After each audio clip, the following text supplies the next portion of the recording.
নজর রাখতেই হচ্ছে 24-এর 21-এ অবশ্যই টার্গেট 26। পাখির চোখ এখন 26-এর বিধানসভা নির্বাচন এবং এই বছরের 21শে জুলাই অনেকটা স্পেশাল তৃণমূলের কাছে, কারণ একদিকে লোকসভায় এই বিপুল জয়, আর তার মধ্যেই কিন্তু দলীয় নেতৃত্ব কি বার্তা দেয়, শীর্ষ নেতৃত্ব কি বার্তা দেয় সেদিকে তাকিয়ে রয়েছেন অবশ্যই কর্মী সমর্থকরা। একদিকে লোকসভায় জমি শক্ত হয়েছে এবং তাতেই কিন্তু উজ্জীবিত ঘাসফুল শিবির, কারণ উত্তরে জমি অনেকটা শক্ত করতে পেরেছে তৃণমূল। দক্ষিণের পাশাপাশি অবশ্যই উত্তরেও নজর, এবং কি বার্তা দেবেন মমতা বন্দ্যোপাধ্যায় সংগঠনকে চাঙ্গা করতে, জনমুখী করতে কি বার্তা দেবেন সেদিকেই তাকিয়ে রয়েছেন কর্মী সমর্থকরা। আরো বিস্তারিত আবির আমাদের জানাবে। আবির, দলে আত্মতুষ্টির জায়গা নেই, এছাড়াও কোন কোন বিষয়গুলোকে মাথায় রাখা হচ্ছে 26-এর টার্গেট হিসেবে? কোন কোন বক্তব্য আজ রাখতে পারেন দলনেত্রী? কি জানা যাচ্ছে? সংগঠনকে আরো শক্তিশালী করাটাই তো মূল লক্ষ্য।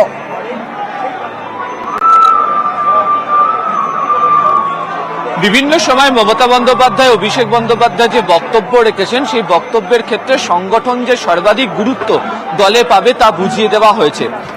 বিভিন্ন সময় সংগঠনের যে বিভিন্ন যে কাজ, সেই কাজে কিভাবে আরো বেশি করে জনমুখী নীতি তার সঙ্গে যুক্ত করে মানুষের কাছে পৌঁছতে পারা যায় সেই বার্তাও বারবার ধরে দেওয়া হয়েছে। আজকে 21-এর মঞ্চ অত্যন্ত গুরুত্বপূর্ণ দুটো কারণে। এটা ঠিক যে তৃণমূল কংগ্রেস 2024-এর লোকসভা নির্বাচনে একাধিক আসন নিয়ে তারা ক্ষমতাতে এসছে। 2019-এ তাদের যে আসন সংখ্যা ছিল সেই আসন অনেকটা বৃদ্ধি পেয়েছে। আবার 2021-এর বিধানসভা নির্বাচনেও তারা বিপুল সংখ্যাগরিষ্ঠতা পেয়ে সরকারও গঠন করেছে।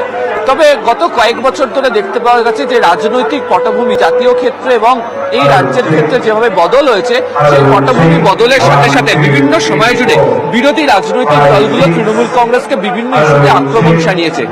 তো সেই ইস্যুগুলোর মোকাবিলা করার জন্য তৃণমূল কংগ্রেস মনে করে তাদের যদি সাংগঠনিক শক্তি অনেকটা বৃদ্ধি পায়, যদি বহরে যদি তাদের থাকে, তাহলে তাদের পক্ষে বিরোধীদের মোকাবিলা করাটা অনেক সহজ হবে।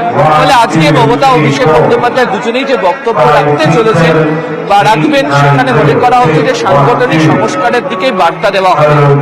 সূত্রের খবর, দুই শীর্ষ নেতা নেতৃত্ব যে বিষয়ে আলোকপাত করতে পারেন তার মধ্যে প্রথম এবং প্রধানত হচ্ছে যে কোনো আত্মতুষ্টির জায়গাতে নেই, কোনো আত্মবিশ্বাসের, অতিরিক্ত আত্মবিশ্বাসের জায়গা কোথাও নেই, এবং যে ভালো ফল করা হয়েছে সে ভালো ফলের প্রেক্ষিতে অবশ্যই দলের কর্মীরা তাতে আনন্দ করবে, দলের কর্মীরা তাতে নিজেদের যে কাজ এতদিনকার সেটা প্রমাণ করার অবশ্যই জায়গা বা দেখানোর চেষ্টা করবে।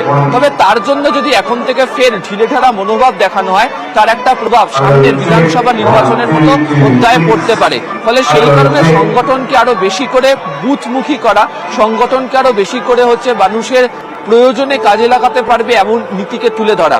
দ্বিতীয়ত হচ্ছে যে বহু জায়গাতে দেখতে পাওয়া গেছে যে নেতারা তাদের যে নির্দিষ্ট দায়িত্ব রয়েছে সেই দায়িত্ব পালন করার ক্ষেত্রে একাধিক জায়গাতে ব্যর্থ হয়েছে। বহু জায়গাতে এমন নেতা সম্পর্কে অভিযোগ এসছে, এবং তুমি যদি দেখো সাম্প্রতিক সময় বেশ কিছু অভিযোগের পরিপ্রেক্ষিতে নেতাদের বিরুদ্ধে প্রশাসনিক এবং দলগত দুই ধরনেরই ব্যবস্থা গ্রহণ করা হয়েছে।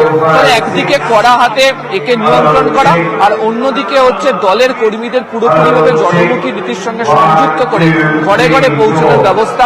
এই দুই নীতিকে সামনে রেখেই আজকে তৃণমূল কংগ্রেসের শীর্ষ নেতৃত্ব 21শে জুলাইয়ের মঞ্চ থেকে বার্তা রাখবেন।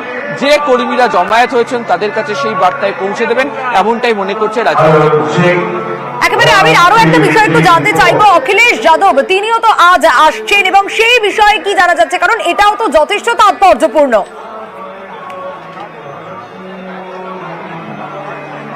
অবশ্যই আঞ্চলিক রাজনৈতিক দলগুলোর নিজেদের মধ্যে যে ভারসাম্য বজায় রাখা, একে অপরের সঙ্গে রাজনৈতিক সংযুক্তি বজায় রাখা, সেটা গুরুত্বপূর্ণ।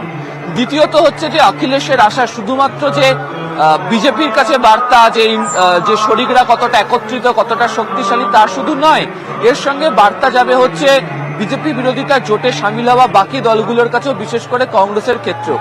তার কারণ হচ্ছে এই রাজ্যে দেখতে পাওয়া গেছে যে কংগ্রেস লাগাতার তৃণমূল কংগ্রেসকে আক্রমণ করে গিয়েছে, বিরোধিতা করেছে, এবং এই রাজ্যে ত্রিমুখী লড়াইয়ের মধ্যে পড়তে হয়েছিল। বিজেপি, বাম এবং কংগ্রেস উভয়কেই রাজনৈতিকভাবে প্রতিহত করে তৃণমূল কংগ্রেস ক্ষমতাতে এসেছে। উত্তরপ্রদেশের মতো জায়গাতে যে বন্ধুত্বপূর্ণ নীতি তৃণমূলের সাথেও অখিলেশ দেখিয়েছে, আবার উল্টে দেখতে পাওয়া গেছে যে বিভিন্ন সময় জাতীয় বৈঠকের ক্ষেত্রে কংগ্রেসের তুলনায় অনেক বেশি স্বাচ্ছন্দ্য তৃণমূল কংগ্রেসের সাথে। বলা ভালো মমতা বন্দ্যোপাধ্যায় বন্দ্যোপাধ্যায়ের সঙ্গে বজায় রেখেছেন হচ্ছে অখিলেশ, অরবিন্দ কেজরিওয়াল, হেমন্ত সোরেন, উদ্ধবের মতো নেতারা। ফলে অবশ্যই আজকের 21-এর মঞ্চ থেকে অখিলেশকে পাশে বসিয়ে শুধুমাত্র বিজেপিকে নয়, কংগ্রেসকেও একটা বার্তা দিয়ে রাখতে পারেন মমতা বন্দ্যোপাধ্যায় আজকের এই 21-এর মঞ্চ থেকে। বেশ আবির, একেবারে দিনভর নজর থাকবে এবং দলনেত্রী কি বার্তা দেন, শীর্ষ নেতৃত্ব কি বার্তা দেন, সেদিকে তাকিয়ে রয়েছে কর্মী সমর্থকরা। এবং অবশ্যই একটা বড় ফ্যাক্টর পারফরমেন্স আজ বোধহয় সেটাও বুঝিয়ে দেওয়া হবে শীর্ষ নেতৃত্বের তরফ থেকেও।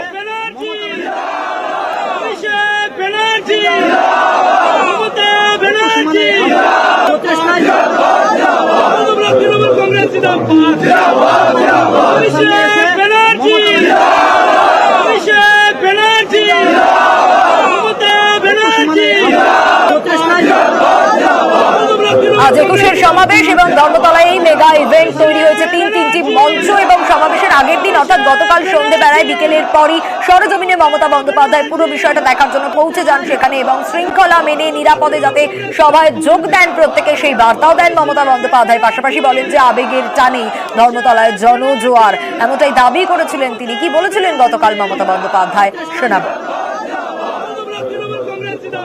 21শে জুলাই আমরা কিন্তু কোনো কিছু অর্গানাইজ করি না, প্যান্ডেলটুকু ছাড়া। বাদবাকি সবটা কর্মীরা নিজেদের টানে আসেন এবং কত দূর দূর থেকে জেলা থেকে আসেন। আমার সবার কাছে একটাই অনুরোধ থাকবে, শান্তিপূর্ণভাবে মাথা ঠান্ডা করে সবাই আসবেন। আর যারা বাসে আসবেন, বাসের ড্রাইভারকে বলবেন আস্তে চালাতে, জোরে যেন না চালায়, যাতে কোনো অ্যাক্সিডেন্ট না হয়। আর দুই হচ্ছে, ট্রেনে যারা আসবেন বাইরের দিকে কেউ মাথা ঝোঁকাবেন না, কোনো মানুষই যেন এটা না করে তাদের নিজেদের জীবনের নিরাপত্তার জন্য।